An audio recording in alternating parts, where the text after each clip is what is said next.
بسم اللہ الرحمن الرحیم الحمد للہ رب العالمین والصلاة والسلام علی سید الانبیاء والمرسلین وعلی آلہ وصحبہ ومن تبعہ بإحسان الی یوم الدین اما بعد فاعوذ باللہ من الشیطان الرجیم بسم اللہ الرحمن الرحیم قد افلح من زکاها وقد خاب من دساها صدق اللہ العلی العظیم۔ وقال النبی صلی اللہ علیہ وسلم انما بعثت لأتمم مکارم الاخلاق او کما قال علیہ الصلاۃ والسلام۔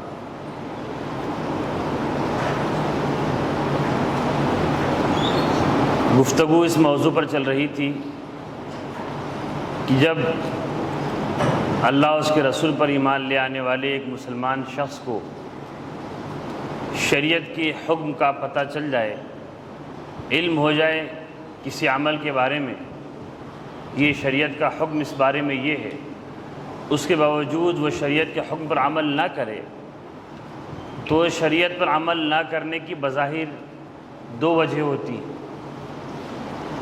ایک وجہ یہ کہ وہ شریعت کے حکم کو یقینی نہ سمجھے، یہ سمجھے کہ جو مسئلے ہمیں بتائے جا رہے ہیں، یہ جو فتویٰ ہمیں سنایا جا رہا ہے، یہ جو حلال و حرام کے ضابطے ہمیں بتائے جا رہے ہیں، یہ یقینی نہیں ہے، یہ غلط بھی ہو سکتے ہیں، تو وہ شریعت کے مسائل میں شبہ کرنے لگے اور بس موٹی موٹی باتوں کو پکڑ کے رکھے۔ ایک وجہ تو یہ ہوتی ہے کہ شریعت کو اہمیت نہیں دی جاتی۔ دوسری وجہ یہ ہوتی ہے کہ انسان شریعت کو اہمیت تو دیتا ہے، اس کی نظر میں اللہ تعالیٰ کے بتائے ہوئے احکام کی قدر ہے، لیکن اپنے نفس پہ کنٹرول نہیں ہے۔ وہ جانتا ہے کہ نماز فرض ہے لیکن پابندی نہیں کر پا رہا ہے چاہتے ہوئے بھی۔ وہ جانتا ہے کہ روزہ فرض ہے، حج فرض ہے، زکوٰۃ نکالنا فرض ہے، لیکن نفس پہ قابو نہیں پا رہا ہے۔ جب پیسہ نکالنے کی بات آتی ہے تو لالچ دامنگیر ہو جاتی ہے، حج کرنے کا خیال آتا ہے، سوچتا ہے کہ اتنا پیسہ لگے گا۔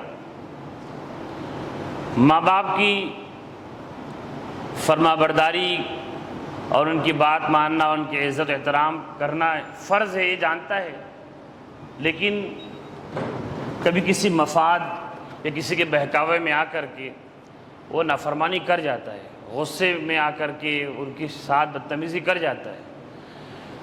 تو دوسری وجہ یہ ہے کہ انسان کو شریعت کا علم اور اس کی اہمیت تو معلوم ہے، لیکن نفس پہ کنٹرول نہیں ہے۔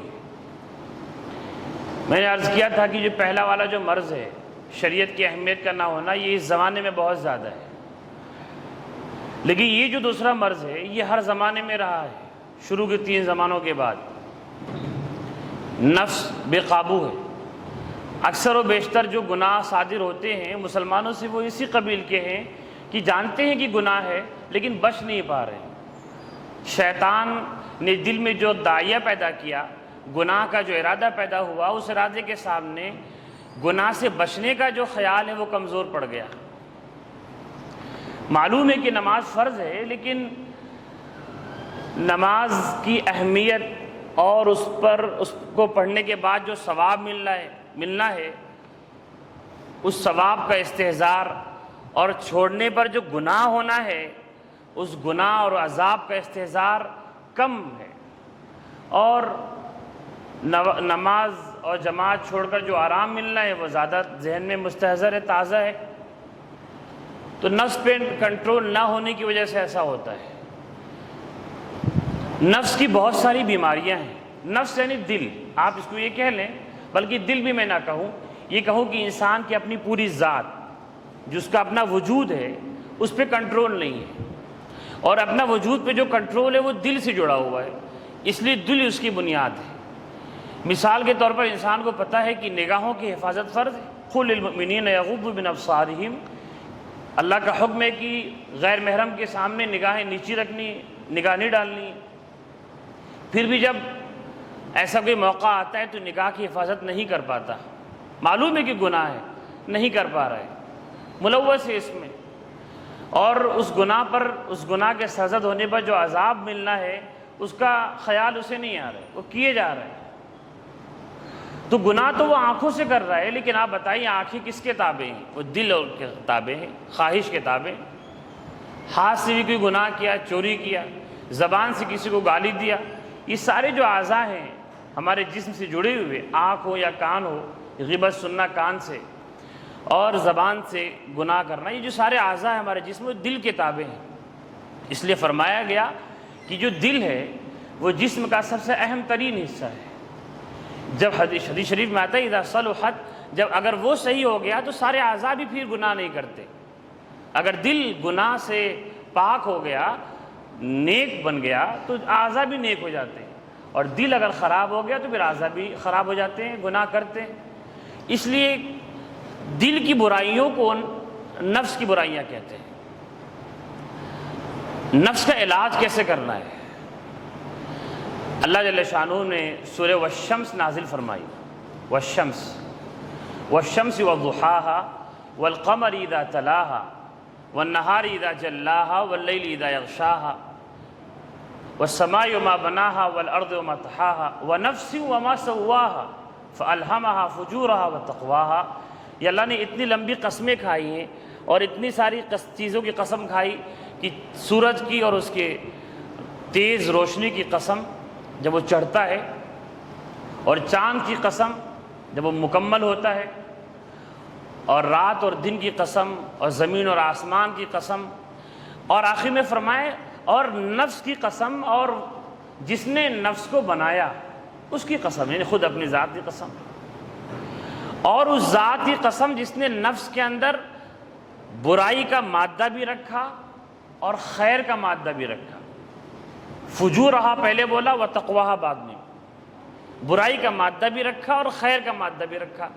اتنی ساری قسمیں کھا کر، قسمیں کیوں کھائی جاتی ہے؟ کسی بات کو پختگی سے کہنے کے لیے، زور سے کہنے کے لیے، تاکید سے کہنے کے لیے۔ اتنی ساری قسمیں کھا کر ارشاد ہوا قد افلح من زکاہا، جس نے اس نفس کو پاک کر لیا، گندگی سے دور کر لیا، اس کی گندگیوں کو ہٹا دیا، یعنی دل کو جس نے پاک کر لیا وہ کامیاب ہو گیا۔ وقد خواب من دساہا، اور جس نے دل کی اصلاح سے غفلت برتی، نفس کو پاکیزہ کرنے کی کوشش نہیں کی، وہ ناکام ہو گیا۔ یہ جو قد کا لفظ ہے، قد افلح، قد خواب، اس کا مطلب یقین ہوتا ہے کہ یقیناً وہ کامیاب ہو گیا جس نے دل کی اصلاح کر لی، اور یقیناً وہ ناکام ہو گیا جس نے دل کی اصلاح نہیں کی۔ قرآن کی آیات ہی ہمیں ایک موٹا سبق دے رہی ہیں کہ دل کی اصلاح کیسے کرنی ہے، وہ میں بعد میں بتاؤں گا۔ پہلے ہمیں دیکھنا ہے کہ دل کا مرض کیا ہے، ہماری اپنے نفس کا مرض کیا ہے، بیماریاں کیا ہیں۔ پہلی بات تو یہ ذہن میں رہے کہ دل کی بیماریاں بھی ہوتی ہیں۔ آج کل تو بس ہمیں اپنے جسم کا ہی خیال رہ گیا ہے، جسم کی بیماریوں کی بڑی فکر ہے، پوری دنیا کو فکر ہے، بلا تفریق مذہب و ملت، کوئی بھی دھرم ماننے والے یا نہ ماننے والے لوگ ہوں، جسم کی اہمیت سب کی نظر میں ہے، کیونکہ دنیا سے متعلق ہے اس کا وجود، اس کی صحت۔ لہٰذا جب علاج کرنے جایا جاتا ہے تو یہ دیکھتے ہیں ماہر ڈاکٹر ہے یا نہیں، کس مذہب کا ہے، کس برادری کا ہے، کس ملک کا ہے، یہ نہیں دیکھا جاتا۔ اگر وہ ماہر طبیب ہے، علاج صحیح کر لے گا، اس کے پاس پہنچا جاتا ہے۔ اور سب سے زیادہ لوگ جس چیز پر پیسہ خرچ کر پاتے ہیں وہ بیماری کے علاج ہے۔ مجبوری میں بھی انسان خرچ کر لیتا ہے، اگرچہ شادی میں بھی لوگ خرچ کر لیتے ہیں، لیکن اس سے زیادہ اخراجات جو انسان کر پاتا ہے وہ بیماری کے علاج میں، جسم کو صحیح کرنے کے لیے خرچ کر پاتا ہے۔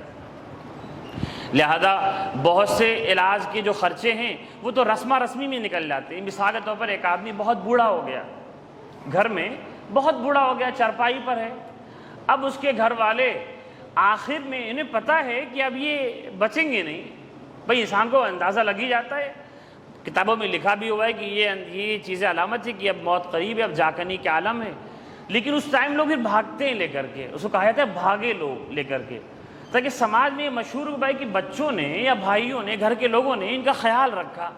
اب یہ جو بھاگا بھاگی ہوتی ہے ہاسپٹل کی طرف اور پھر وہ لاکھوں روپے آئی سی یو میں خرچ ہوتے ہیں, یہ علاج کے لیے خرچ نہیں ہوئے, یہ رسم میں خرچ ہوئے کہ تاکہ لوگ یہ کہیں کہ انہوں نے کوشش کی.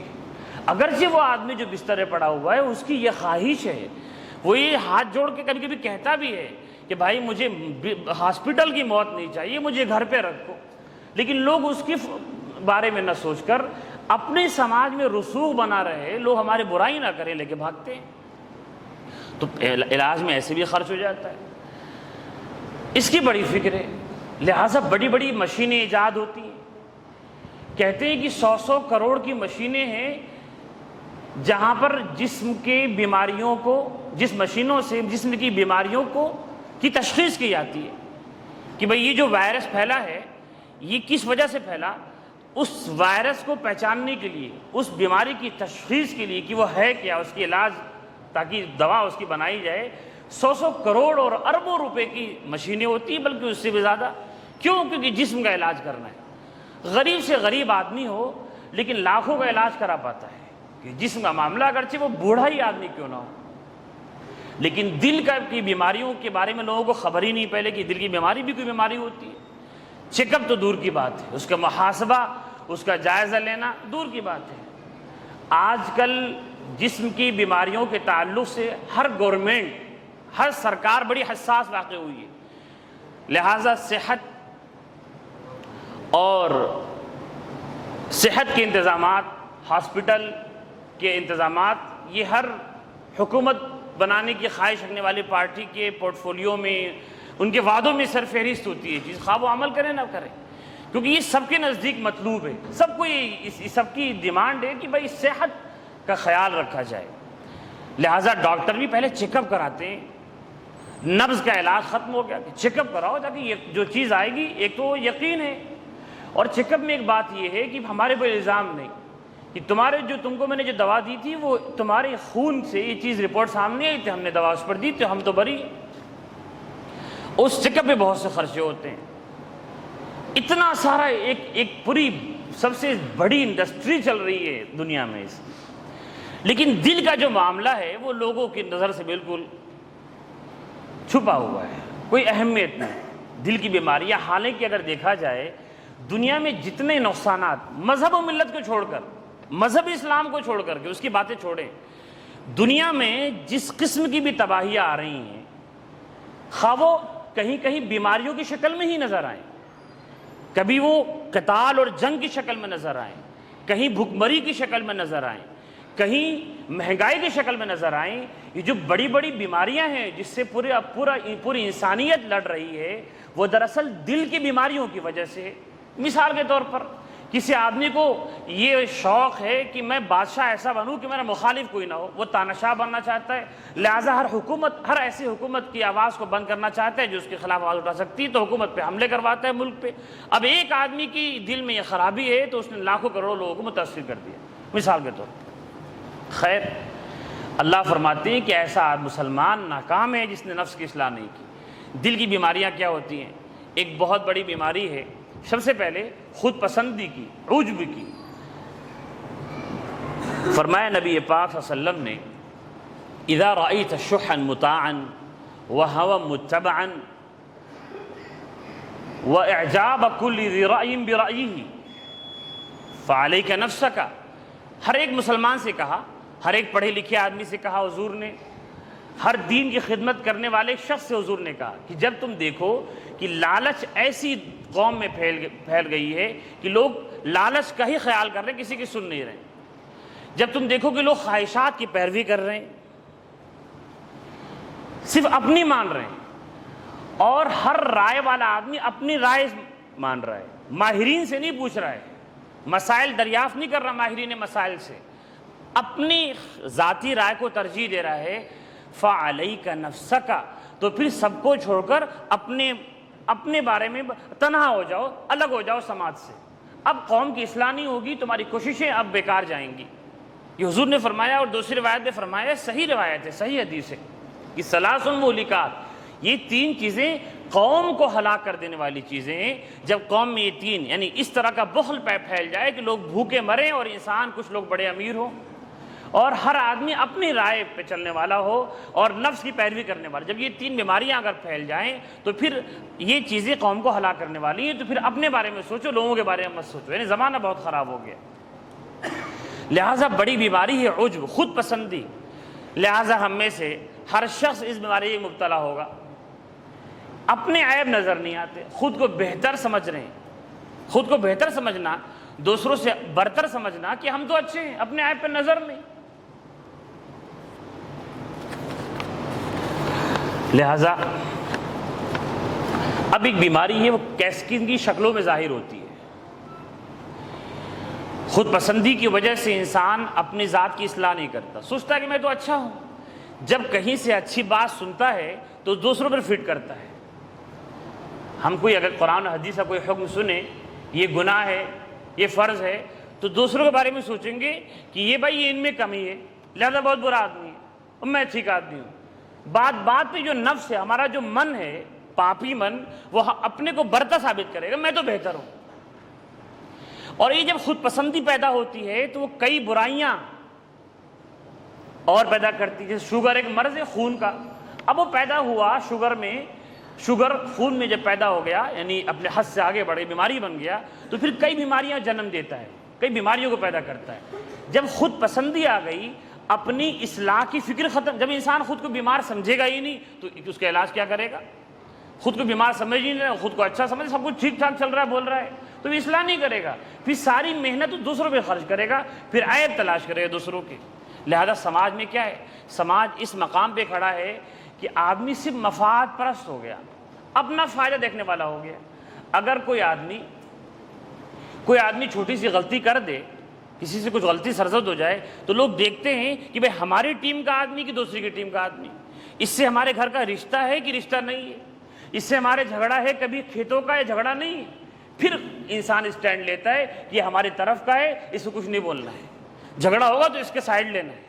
اور اگر کوئی ہمارے مخالف ہے تو پھر اس چھوٹی سی غلطی کو لوگ نمایاں کرتے ہیں، ہائی لائٹ کرتے ہیں. اور جب کسی کو بدنام کرنے پر آدمی آتا ہے تو یوں نہیں بیٹھتا، پھر مجلسوں میں گھومتا ہے، وہ گھر گھر دیکھتا ہے کہاں میں میٹنگ ہو رہی ہے، وہاں پہ باتیں کہتا ہے. یہ ساری جو برائیاں پھیل رہی ہیں وہ اسی عجب و خود پسندی کی وجہ سے ہیں کہ اپنی بیماریوں کی فکر نہیں، دوسروں کی تنکے بھی نظر آ رہے ہیں اور اپنے بڑے بڑے دھبے بھی نظر انداز ہو رہے ہیں.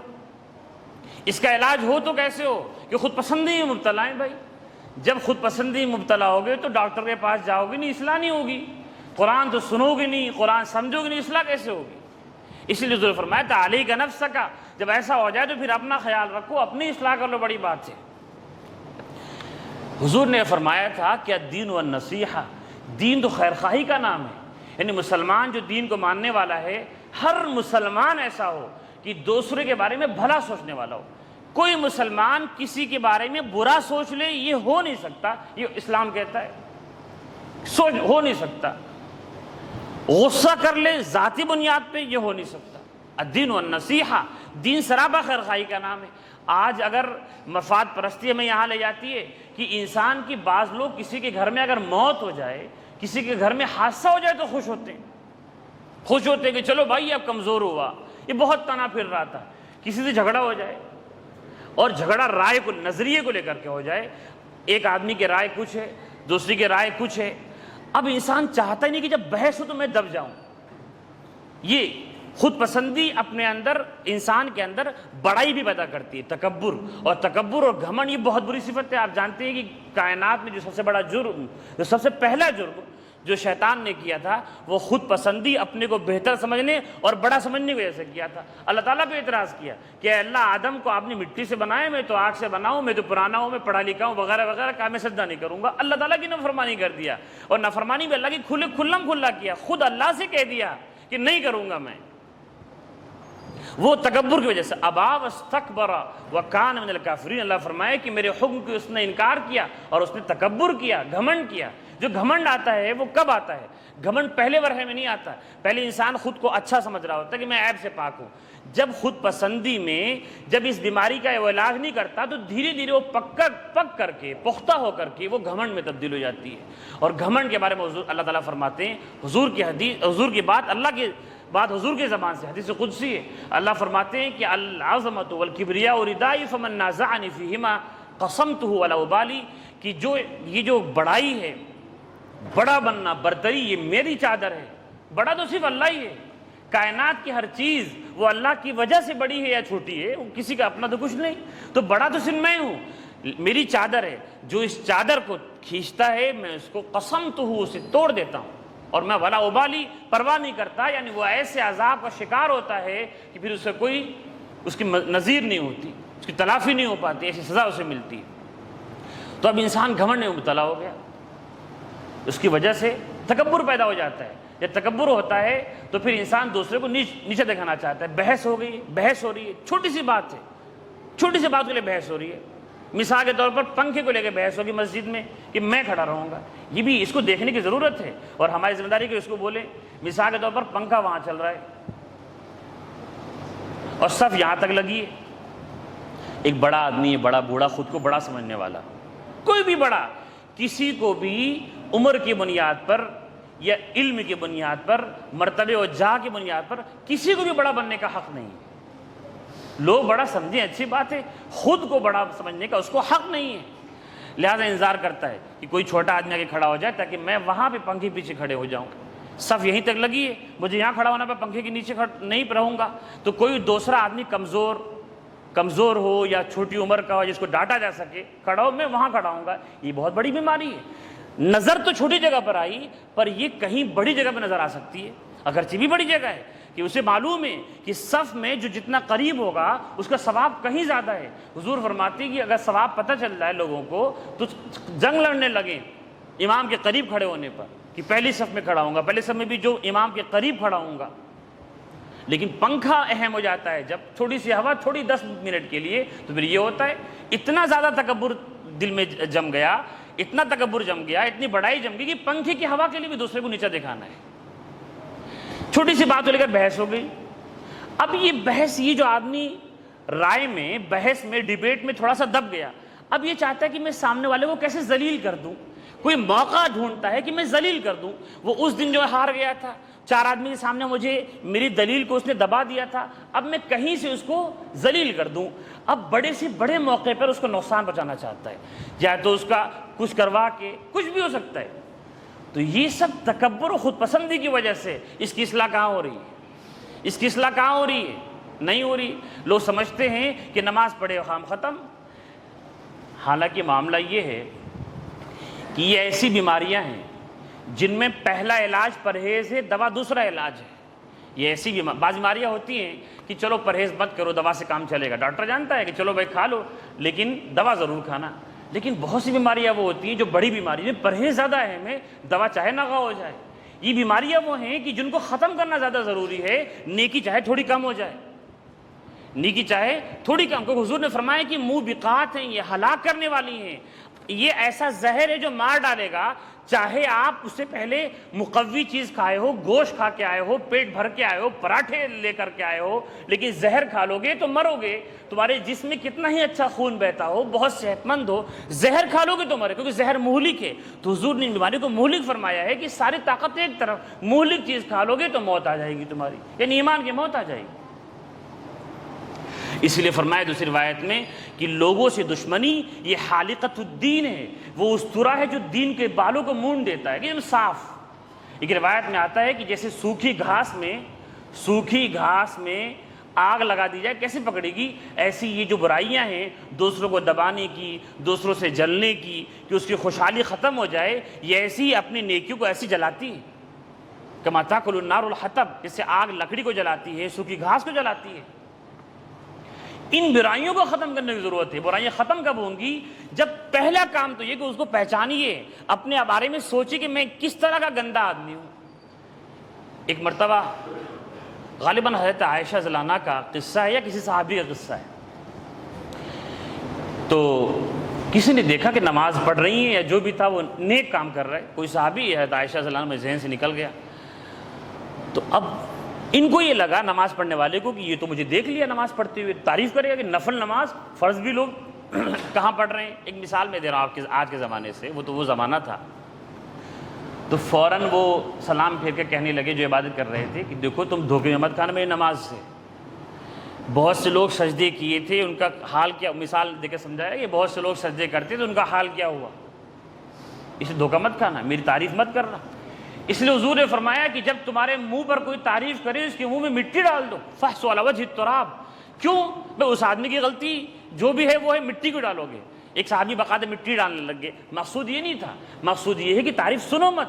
جیسے منہ میں مٹی ڈال کے منہ بند کر دیا ہے, منہ بند کر دو, یہ مطلب ہے اس کی. کیوں؟ تمہارا دل خراب ہوگا کہ میں تو اچھا بھی لوگ تعریف کر رہے ہیں. اب پھر اپنی برائیوں سے تم پھر نظر ہٹا لو گے اور اصلاح نہیں کرو گے اور تمہاری نیکیاں ضائع ہوں گی. اس لیے فرمایا کہ دیکھو اپنے بارے میں لا تزکوا انفسکم, اپنے آپ کو پاکیزہ مت سمجھو, صحیح مت سمجھو, گندا سمجھو, گھناؤنا سمجھو کہ میرا دل بڑا خراب ہے. اس لیے بزرگان دین طریقہ بتایا کرتے ہیں کہ ایک ڈائری بناؤ اگر پڑھے لکھے آدمی, اور شہروں میں لوگ کیا سے کیا کر رہے ہیں. ایک نظام سسٹم چلتا ہے پڑھے لکھے لوگوں کا. اور آج دنیا تو بڑھتی جا رہی ہے دو حصوں میں. آنے والے زمانے میں آپ دیکھیے گا, اللہ نہ کرے کہ ایسا ہو, دنیا دو ایسے حصوں میں بٹے گی. ایک طرف بہت خوشحال علاقہ ہوگا, ایک طرف بہت بدحال علاقہ. گرمی بڑھ رہی ہے, انوائرمنٹ خراب ہو رہا ہے, بہت ساری چیزیں پھیل رہی ہیں. تو جو امیر ترین لوگ ہوں گے وہ اچھے علاقوں میں رہیں گے, اور یہ تو صدیوں سے کوشش چل رہی ہے, پر اب یہ آخری پوائنٹ پر ہے. اور جو ان پڑھ لوگ ہوں گے, جو کمزور لوگ ہوں گے, اور پیسے سے انسان مضبوط نہیں ہوتا. پیسہ تو کل کو ختم ہے اگر آپ کے پاس صلاحیت اور ٹیلنٹ نہیں ہے, کوئی ڈگری نہیں ہے, کوئی بڑی آپ کے پاس حیثیت نہیں ہے, تو کل کو لوگ مارا ماری میں, جیسے افریقہ میں آپ نے دیکھا, افریقہ میں صدیوں سے ظلم ہو رہا ہے, بہت ظلم ہو رہا ہے. غزہ میں جو تباہی ہو رہی ہے اس سے کم تباہی سوڈان میں نہیں ہو رہی ہے. سوڈان کے حالات ہم مہینوں سے دیکھ رہے ہیں, میں بھی 8 مہینے سے فالو کر رہا ہوں. وہاں کے لوگ خود آپس میں لڑ رہے ہیں, فوج اور حکومت, اور گھروں میں گھس کر بلا کسی تفریق کے عورتوں سے زنا ہو رہا ہے. بہت برے حالات ہیں. لیکن یہاں کی خبر سامنے نہیں آ پا رہی, وہاں کی خبر سامنے آتی ہے. مقدس جگہ ہے, غزہ کے لوگ سب کے پیشانی کے پر ہیں, لیکن سوڈان میں جو حالات ہیں وہ سامنے نہیں آ پا رہے, کبھی کی خبر میں آ گیا. تو یہ جو زمین کا خطہ ہے افریقی ممالک, جو غریب ملک جہاں انگریز نہیں رہتے, اتنے زیادہ پریشان حال ہیں, اتنا ان کا لائف سٹینڈرڈ گرا ہوا ہے, اتنے زیادہ کہ اس کا اندازہ نہیں, وہ صدیوں سے ہو رہا ہے. کون پوچھ رہا ہے انہیں؟ کہاں سے آسمان کی مدد ان کے اوپر آ رہی ہے؟ نہیں آ رہی ہے. بڑے بڑے علماء ہیں وہاں پہ. آپ صومالیہ ایک ملک ہے, وہاں پہ سینیگال ایک ملک ہے, بڑے بڑے علماء ہیں وہاں پہ. کہاں ملک کے حالات اچھے ہو رہے ہیں؟ جب سماج کے اندر کمزوری ہوتی ہے تو وہ جلدی ختم, جو پھر وہ سماج اسی وقت اٹھ جب وہ کمزوری دور ہوگی, پھر کوئی علم دور نہیں کر پائے گا. بیماریاں جب مکمل ختم ہوگی تب جسم صحت مند ہوتا ہے. ایک چیز آپ نے اچھی کی, 10 چیز آپ نے خراب کی. اس لیے ڈریے ان حالات سے. اللہ تعالیٰ نے فرمایا لإلاف قریش إلافهم رحلة الشتاء والصيف, کہ دیکھو جب تمہیں میں تجارت کے موقع دے رہا ہوں, کھانے پینے کے موقع دے رہا ہوں, اسے غنیمت سمجھو, شکر کرو اس کا. اللہ نے ملکہ بلقیس کے بعد اس یمن کو ایسا سجایا تھا کہ بہت خوشحال ہو. بلقیس ملکہ مسلمان ہو گئی تھی, تو اللہ نے کہا کہ دیکھو تمہیں کو ایسی شاندار زمین دی, ریگستان دیے, تجارت کے موقع دیے, شکر ادا کرو. نہیں ادا کیا تو ایسا ایسا طوفان آیا کہ پورا ملک خالی ہو گیا, بکھر گئے وہاں سے لوگ.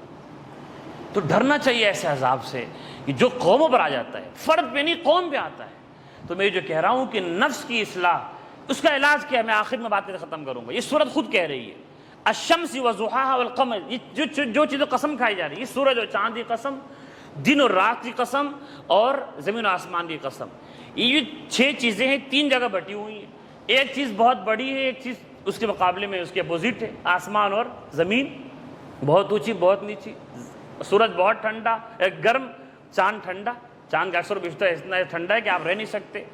اور اسی طریقے سے سورج اور رات اور دن, اس میں یہ اشارہ ہے کہ نفس کو کنٹرول میں کرو، جب بہت آگے بڑھے افان پہ ہو تو اس کو دباؤ، اور جب بہت دبنے لگے تو اس کو اٹھاؤ، بیچ میں اس کو رکھنا، مینٹین کرنا، ہمیشہ اس کو جائزہ۔ شوگر 90 سے کم نہ ہو جائے، مثال کے طور پر مجھے نہیں معلوم، 90 سے لو بھی نہ ہو جائے، ہائی بھی نہ ہو جائے، مینٹین رکھنا ہے۔ شوگر کے مریض وہ دیکھتا ہے، اس کو روزانہ چیک کر رہا ہے، بھائی مجھے اتنا کھانا ہے روزانہ۔ جو مریض ہو جاتے ہیں بہت زیادہ شوگر، ان کا فلیکسیبل ہو جاتا ہے، کبھی نیچے کبھی اوپر، تو اب روزانہ چیک کرنا ہے ان کو، کھانا وہ دیکھ کے کھائیں گے۔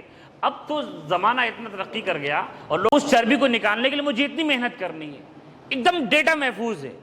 اس طرح کا جو جسم کی اصلاح کے لیے جو محنت ہو رہی ہے، وہ محنت کم سے کم دل کی ہونی چاہیے، ایک دم ایسا پکا جائزہ کہ روزانہ اس کا جائزہ لیا جائے، روزانہ چیک اپ ہو کہ لو بھی نہ ہو جائے اور ہائی بھی نہ ہو جائے۔ اللہ تعالیٰ ہم سب کو اپنی اصلاح کرنے کی توفیق عطا فرمائے۔ وآخر دعوانا الحمدللہ رب العالمین۔